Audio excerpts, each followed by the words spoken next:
Shalom and welcome back to the Sequential Zohar. This is chapter 5 of Bereshit A, and the title of this chapter is And There Was Light. Now, if you have been following this series from the beginning, you know we have been walking through the Zohar on the book of Genesis step by step, chapter by chapter. And in the previous chapters, we covered some absolutely foundational material. The initial point of creation, the first movements of divine thought, the expansion from Ein Sof into the structure of the Sephirot. All of that was preparation. All of that was the Zohar giving us the broadest possible overview of how existence came to be. But now in chapter 5, something shifts. The Zohar tells us, from this point forward, and from the verse, "And Elohim said, Let there be light, and there was light," from here, we begin to discover the hidden secrets of how the world was created in detail. Up until now, it was all general. The verse, "In the beginning Elohim created," that was the big picture, the overarching framework. But now, we zoom in. Now the Zohar starts giving us the mechanics, the step-by-step breakdown of how the infinite light of the Creator actually moved through stages to become the reality we experience. And the Zohar adds something beautiful here. It says that after the general description, the Torah returns to a pattern of general, then particular, then general again. This is a well-known principle in Torah interpretation. Kelal u prat u kelal. And the Zohar is telling us that the entire creation narrative follows this rhythm. Expansion, contraction, expansion. Like breathing, like the pulse of life itself. So let's start unpacking what happens in this chapter. Because this material is extraordinary. The Zohar says that up until this point, up until the words "and Elohim said," everything was suspended in the air. And the word the Zohar uses here is significant.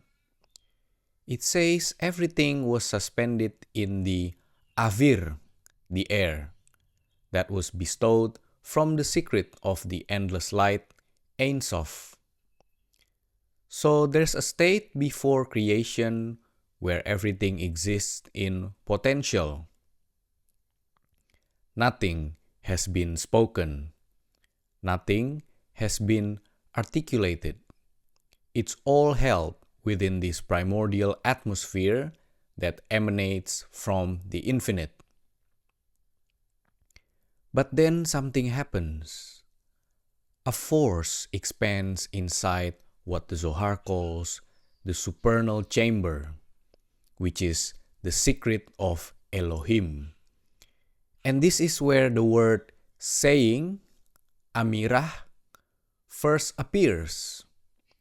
And Elohim said, this is the moment where potential becomes expression.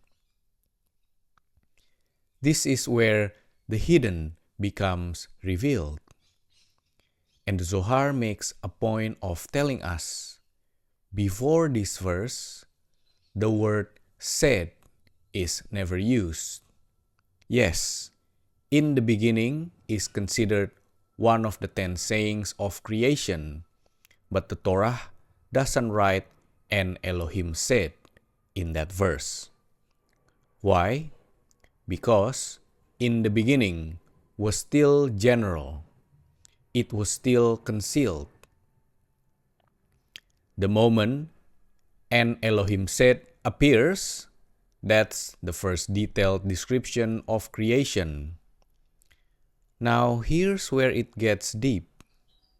The Zohar takes the Hebrew word vayomer, which means "and he said," and breaks it apart. It tells us that the letters of vayomer contain two words hidden within them.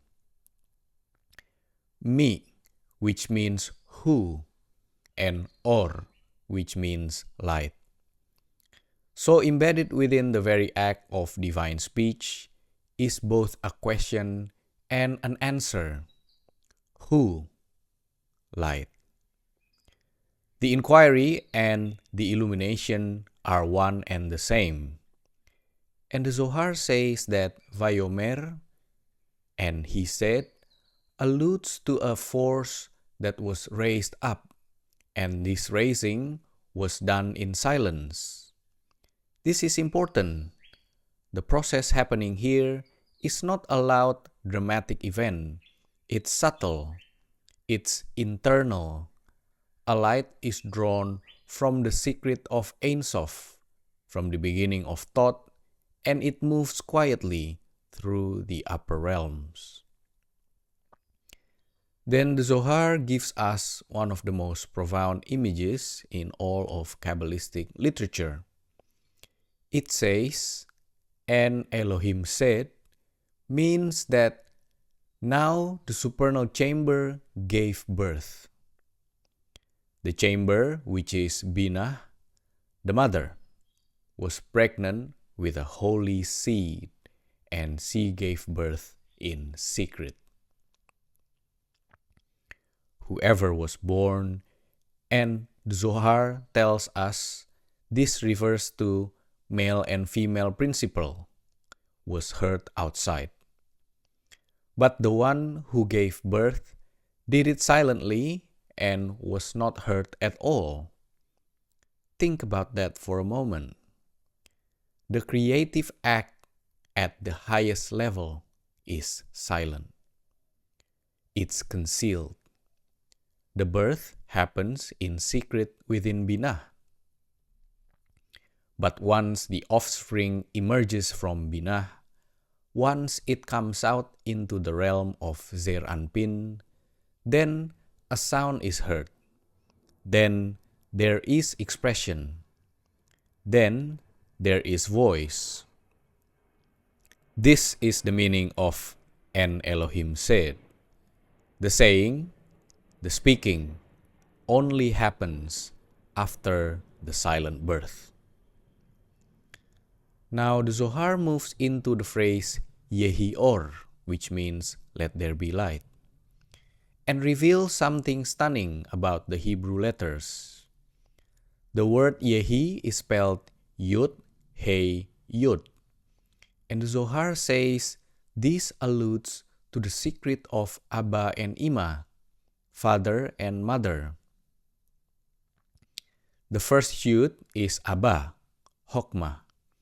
The He is Ima, Binah. And then the letters Yud He return to the first point by adding another Yud, a second point, to institute a new beginning, a new expansion into something else. And here comes one of the most famous teachings in the entire Zohar.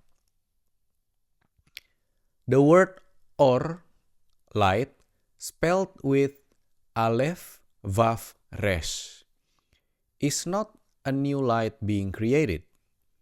It's a light that already existed. It was always there. What's happening here is a revelation, not a creation.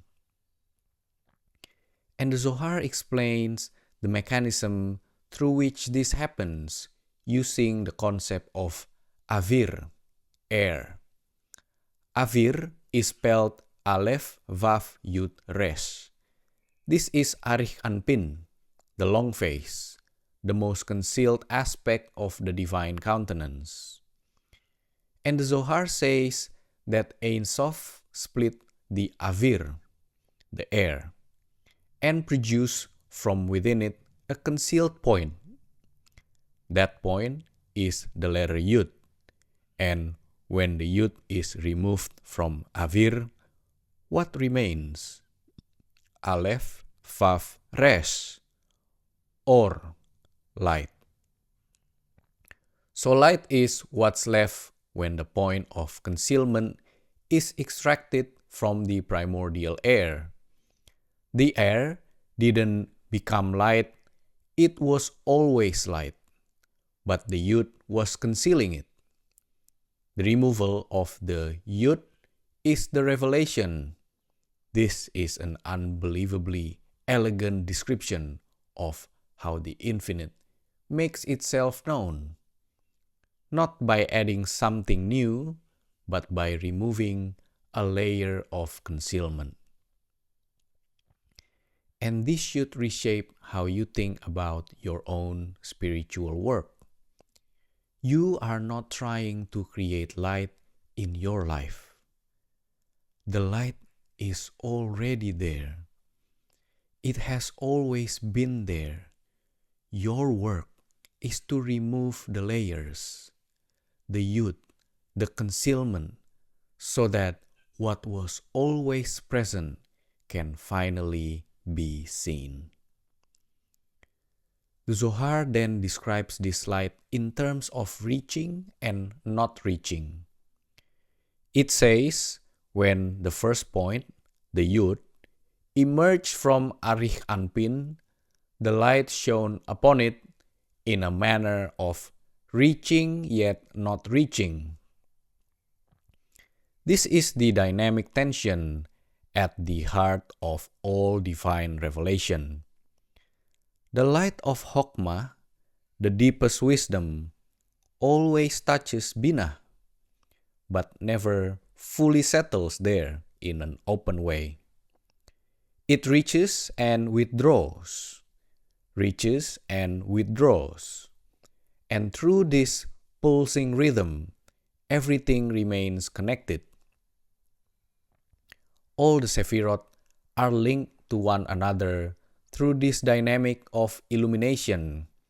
Now the Zohar introduces the 22 Hebrew letters. And this is magnificence. It says that when the point of light expanded, it first illuminated 7 letters of the Hebrew alphabet. These 7 letters came from the right side, the side of Hesed, of loving kindness. But they were not yet solid. They were still moist, still fluid, not yet fixed in their final form.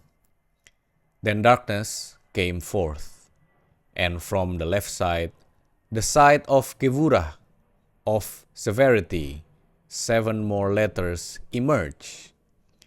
These two were moist and not yet solidified. And then the firmament appeared, the Rakia, and the Zohar says the firmament stopped the dispute between the two sides. The right and the left were in tension, light and darkness, expansion and contraction. And the firmament came as the mediator, the reconciler. Within the firmament, 8 more letters emerge, 7 plus 7 plus 8. That gives us all 22 letters of the Hebrew alphabet. And the Zohar says something beautiful. The 14 letters from the right and the left jumped onto the firmament, and all 22 were engraved there while still moist. As the firmament congealed, the letters congealed. They hardened. They took their final shapes. And there, on that firmament, the Torah was inscribed. Zeir Anpin, which is called the Torah, was now ready to shine outward to the lower beings. Think about what the Zohar is describing here. The Hebrew letters are not arbitrary human inventions. They are cosmic structures that emerge from the interplay of light and darkness, right and left, and were fixed into form by the central pillar. The alphabet itself is a map of the creative process. Every letter you read in the Torah, every letter in every prayer, carries within it the energy of that original crystallization. The moment when fluid potential becomes fixed form. Now, the Zohar connects all of this to the Sephirot. It says, "Let there be light," alludes to El, the Great, which is Hesed of Zeir Anpin. And there was, Vayehi, refers to the darkness, which is called Elohim. But once the left was combined with the right, the name Elohim itself becomes an extension of El of Hesed. Right is included in left, and left is included in right. And then, and Elohim saw the light that it was good. The Zohar says this refers to the central pillar of Zeir Anpin, which is Tiferet. That it was good means it shone in all directions, up, down, right, left, forward, backward. Tiferet is the secret of the full name, Yud-Keh Vav-Keh, which holds all directions together. And Elohim divided the light means the central pillar prevented the dispute between right and left, so that everything could be brought into perfection. Now we come to Yesod, the foundation of the world. The Zohar says that from the perfected central pillar, from Tiferet, a light was called forth and invited to emerge. This light is Yesod, the foundation upon which all worlds stand. It's from Yesod that all souls are born. The Zohar calls Yesod all, in Hebrew, Kol, because it holds on to the illumination of all three columns through what it calls the light of desire, the light of passion. Because the left desires the right, and the right desires completion, Yesod is the point where all of that desire is reconciled and channeled downward into creation. And from the left side, the female principle emerges. The moon, night. She is called Adonai, the master of all the earth. But here's the critical point. The Zohar says that when darkness, the left column, began producing the female principle, it had not finished the job before it was pulled into the right. The left desired so strongly to merge with the right that it weakened its own power. It entered the right and was absorbed.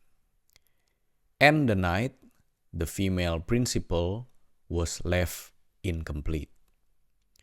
She was born with two defects, darkness instead of light, and an unfinished structure. This is one of the deepest teachings about the nature of the feminine in Kabbalah. The moon, Malchut, begins diminished, not because of any flaw in herself, but because her source rushed toward union before completing its work. She needs restoration. She needs the additional light. And that additional light is the Musaf. The Zohar says that Yesod, the foundation, received an overflow of light from the central pillar. This overflow, this addition, is what completes the female principle. What was added to Yesod was what had been diminished in the moon. So, what one place gained, the other had lost. And through Yesod, the balance is restored. And the Zohar closes this chapter with one final secret. It points to the difference between how the Torah describes day and night. For day, it writes Vayikra with the letters Vav and Yud. For night, it writes Kara without Vav and Yud. Those two letters, Vav and Yud, represent the additional light that the female principle still lacks. The Vav is the light of Hasadim from the central column. The Yud is the light of Hokmah from Arich Anpin. And the Zohar tells us that hidden within this distinction is the secret of the 72-letter name of God inscribed in the supernal crown. So let me bring all of this together for you. Chapter 5 of Bereshit A is the Zohar's account of how the hidden became revealed, how silence became speech, how air became light, how 22 letters crystallized from the interplay of right and left, how Yesod became the channel through which all souls descend into the world, and how the female principle, the moon, Malchut, the night, was born incomplete, awaiting the additional light that would make her whole. This is not mythology. This is a spiritual anatomy of reality. Every one of these processes is happening right now in every moment. The light is still reaching and not reaching. The letters are still crystallizing. The Musaf is still being offered. And you, by studying this material, by engaging with these teachings, you are participating in the restoration. You are helping to complete the moon.